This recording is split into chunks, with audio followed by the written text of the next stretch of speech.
रामकृष्ण हरी.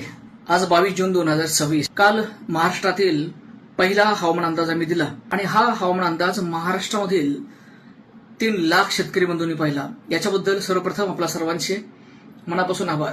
शेतकरी बंधूंनो, मागील 7 वर्षापासून धरतीधन अॅग्रोसेल्स आपल्याला हवामान अंदाज आणि कृषीविषयक वेळोवेळी मार्गदर्शन नक्कीच करताय. आज कोकण किनारपट्टी असेल, मुंबई असेल, मुंबई उपनगर असेल, पुणे असेल, नाशिक असेल, अहिल्यानगर असेल, जळगाव, धुळे, नंदुरबार असेल, बुलढाणा असेल, याच्यामध्ये आपल्याला पाऊस पाहायला भेटेल.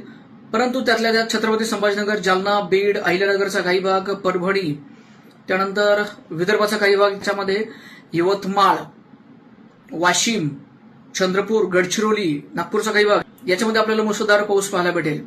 खानदेशवासियांकरता लक्षात घ्या, हा जो पाऊस आहे येणाऱ्या 2-3 दिवसामध्ये आपल्याला भाग बदलत पाऊस पाहायला भेटू शकतो.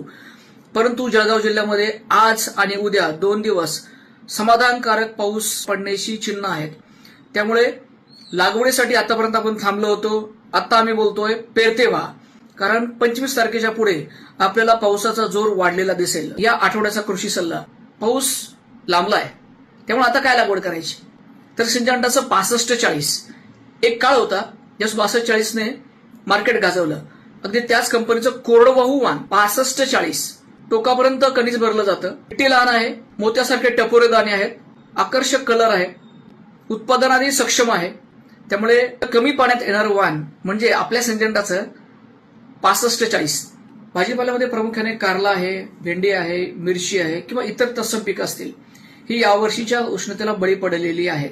त्यामुळे जरी लागवड आपल्याला मोठ्या प्रमाणामध्ये झालेली दिसली असेल तरी सुद्धा येणाऱ्या काळामध्ये आपल्याला स्कोप जो आहे भाजीपाल्यामध्ये खूप चांगला आहे. यावर्षी जर आपण पाहिलं असेल, खांद्याचा जर आपण विचार केला तर चक्रीची रेट आज 10 ते 12 रुपये प्रति किलो असे आहेत.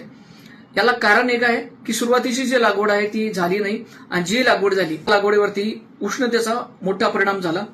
त्यामुळे उत्पादनामध्ये आपल्याला फरक पडलेला दिसला.